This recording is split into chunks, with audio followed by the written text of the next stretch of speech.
Guys, Gabon just finished another military takeover.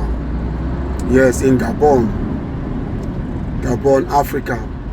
They have just cancelled their election that they just did on the 26th of August. They cancelled it. They said this is trash. This is nonsense. They will not accept this kind of thing. This is exactly what happened in Nigeria. The military said, no, we are not going to accept this. In Gabon, it has been one family ruling over 5 decades. Over the Bongos family. They have been ruling in Gabon. Gabon is an oil-rich country, and none of people of Gabon is benefiting from this thing. Exactly what is happening in Nigeria. So kindly watch some of the details as captured by the Arise News Network. According to official results, President Ali Bongo won. Now, while announcing the cancellation of the vote results, one of the officers said, quote, all institutions of the republic had been dissolved. The address was read by an officer flanked by a group of a dozen army colonels, members of the elite Republican Guard, regular soldiers, and others. It came moments after the National Election Authority said Bongo had won a 3rd term in Saturday's election with 64.2% of the vote. Bongo, of course, has been in power for 14 years in the oil-rich West African nation. Au nom du peuple gabonais. In the name of the people of Gabon and as guarantors of the institutions, we have decided to defend peace by putting an end to the current regime. To this end, the general elections of August 26, 2023 and the truncated results are cancelled. The borders are closed until further notice. All the institutions of the Republic are dissolved. Toutes les institutions de la République sont dissoutes. All right, joining us now to discuss further is Isaac Aguirre. He's an analyst with SPM Intelligence, which covers security issues around the continent. Isaac, thank you so much for joining us, and good morning to you. So, would we say that we saw this coming, considering what else happened in Burkina Faso, Mali, Niger, or is this more unique to Gabon? There was a failed coup back in 2019 where Bongo's father, fell ill. So how do you see these developments here? Well, if you can hear me, although we have coups in Mali, Burkina Faso, and then also Niger, it is important to know that each of these countries have, unique features in terms of reasons why, military leaders would decide to, take power. But if you look at Gabon, for instance, this is a country that had a failed coup somewhere in 2019. So it's always something that you should expect going forward, that once you have a failed coup in 2019, then you should be looking out for certain things like this.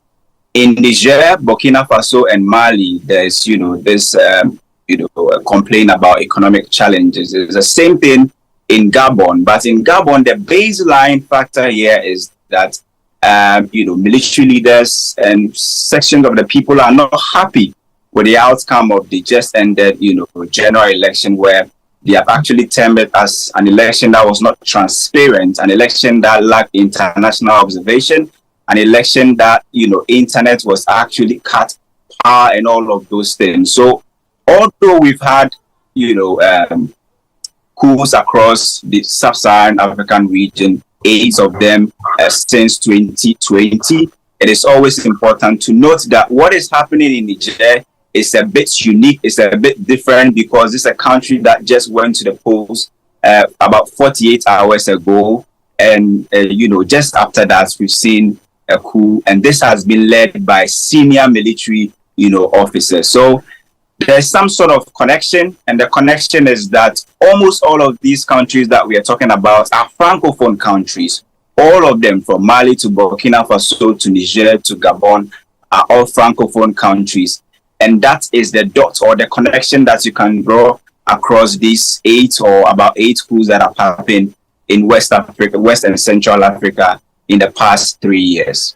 When we look at the economy of Gabon, this is a nation that's blessed with resources, oil-rich. You've got big oil companies there. They have what now? Oh yeah, here's their per capita GDP. But we do see, it's about over $8,000, right? 20 billion economy, 2.3 million population. But the 33% poverty rates, 28% unemployment. Is that, would you say that's the impact of bad leadership that has, precipitated this kind of, military action? Well, Gabon is actually under an IMF program. They are under an EFF, and they just went, the second and first review, and are hoping to get other disbursements. Right from the time that they sign up for this, IMF program, they've had two, disbursements amounting to more than, $200 million. And this is a country that, in a year is able to export crude worth over, $3 billion. And so you are expecting that there should be some connection between the mineral resources that the country has and then development. But there have been complaints about, standard of living and inflation and all of those things. If you look at Gabon, for instance, the Transparency International actually ran Gabon, I think somewhere around 140 for over 140 countries in terms of corruption. This is a country that many have said there is some sort of corruption going on in Gabon. You have a country where one family has ruled for more than 5 decades. And, if you look at the Gabon system, for instance, this is not a country that should be suffering. This is a country that is a member of OPEC. This is a country that is able to export more than $3 billion worth of crude every year. They have manganese, they have cocoa. And so you are expecting that once the Gabon economy begins to grow, you can see some effects on the people, but the people are not really feeling it. In the sub-Saharan African space, there's one chorus going on, and the chorus is that people are now looking for hope. People do not have hope now. They've lost trust in government. Democracy is on the decline, and it's the same thing happening in Gabon. It's not different from what is happening in Niger, where they are a country that's rich in uranium, but see what is going on. The same thing happening in Gabon, where the country is able to actually get a lot of money, so a lot of resources, but you cannot really map that kind of development to the livelihood of the people. And so this is what is actually going on in the sub-Saharan African region, where military actions or takeovers are kind of being like the go-to measure when people want to actually change government. And Gabon, we're all expecting that after that election, they were going to stay on in that democratic domain. But this current coup will actually leave them in such a difficult situation, and it's going to affect their economy really well. So yeah, Gabon, just like all other African countries, are very rich in terms of resources. Oil, there's gold, there's manganese, there's cocoa, but you are not able to map that kind of resources to the development and the livelihood of the people. So Gabon, of course, an ex-colony of France. Emmanuel Macron visited Bongo back in March. I think that was generally seen as France's show of support to the administration. What do you think your response is? I was checking his Twitter. I didn't see any tweets from Macron. Do you think we'll get an official statement or anything from France? What do you think their position will be? Well, for instance, Gabon is a member of the Commonwealth, and member countries are supposed to, uphold a certain standard when it comes to democracy. And once you have Gabon, going outside this arrangement, going outside this agreed principle, then you should know that, Commonwealth, France are all watching on.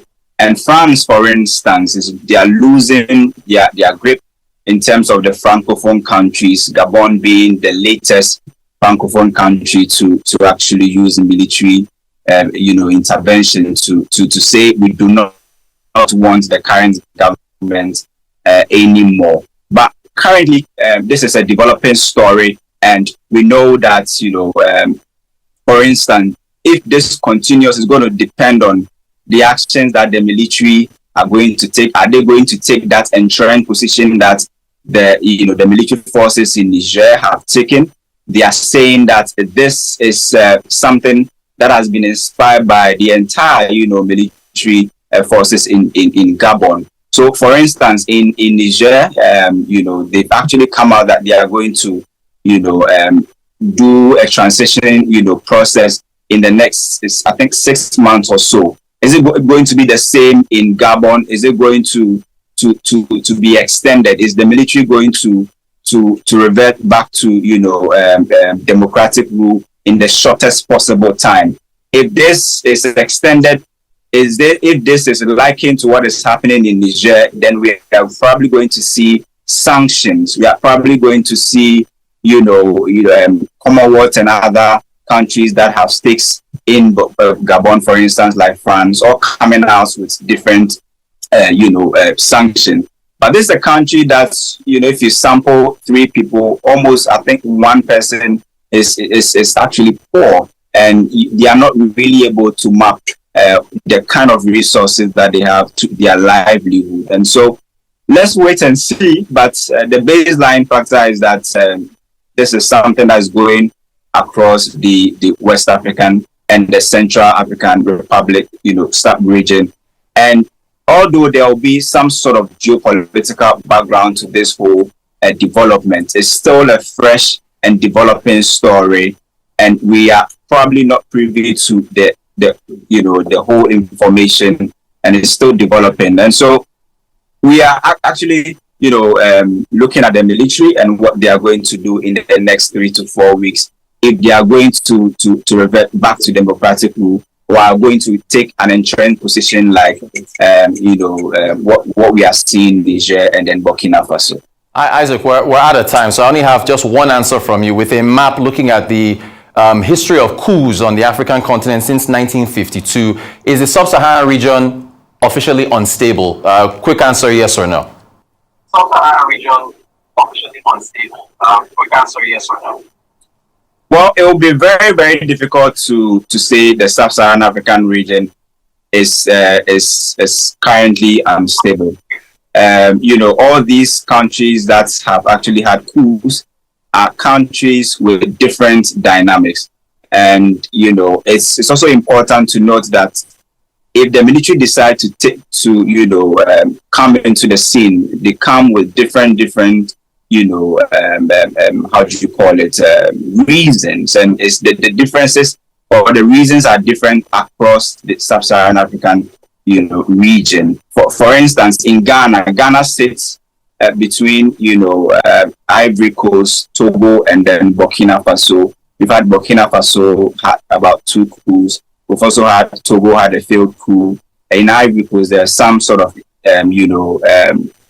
attempted coups and all of those things, but Ghana still is able to stay within, and we've had about 2 or 4 change in government, and so it will be difficult to declare the entire region as unstable or the entire region as one that has been overtaken by military forces. So it's important to actually analyze each of these countries as a different entity to all the other countries, and then look at the reasons why some of these the military are actually given in terms of why they have to take power and why they are not happy with the current situation. Great stuff. And I see elections in Ghana book right behind you there, so that's very pertinent as we have this discussion. Isaac Agia, analyst with in terms of why they have to take part. SBM intelligence analyst joining us from Accra. Thank you so much for the deep dive into the latest from Gabon, and we'll keep our viewers updated as